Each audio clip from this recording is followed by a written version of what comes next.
Alors on va tester le motif dans une forme qu'on va faire sur le côté là.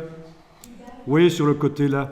Alors les formes, pour l'instant on a utilisé que le rectangle, vous gardez le bouton de la souris enfoncé là-dessus, vous entrez dans le menu et vous allez jusqu'à la barre verticale qui est tout à fait à droite là, vous voyez, la barre verticale.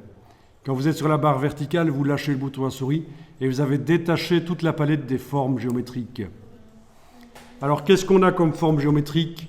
On a l'outil rectangle à coin arrondi qu'il ne faut pas utiliser. C'est un vieil outil qui est là pour ceux qui sont habitués à Illustrator depuis longtemps, avant que les arrondis dynamiques apparaissent.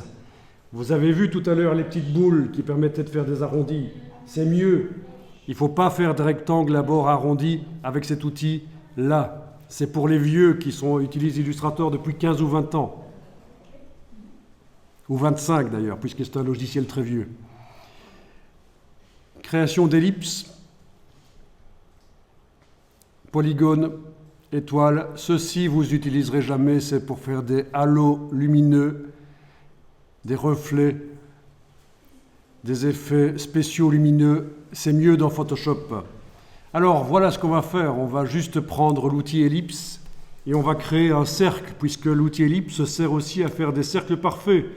Il suffit, pendant que vous tracez l'ellipse, d'enfoncer la touche Shift, vous lâchez le bouton de la souris, puis vous lâchez tranquillement la touche Shift. Ne faites pas comme certains qui lâchent les deux en même temps, et il y a une chance sur deux que ce ne soit pas un vrai cercle du coup. La touche Shift est une touche de contrainte. Je recommence. Avec l'outil ellipse, je commence à tracer, j'enfonce la touche Shift, je lâche le bouton de la souris, puis je lâche la touche Shift.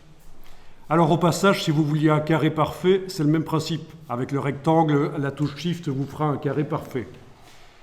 Alors ce cercle contient le dégradé qu'on a utilisé précédemment. On va lui mettre le motif. Et pour ça, dans la palette nuancier, vous cliquez sur votre motif qui est là. Voilà. Ah ben oui, forcément, on n'a pas redimensionné le motif. Il se répète, mais ça ne se voit pas. Mais on va le faire plus petit. C'est la suite. Enregistrez le document.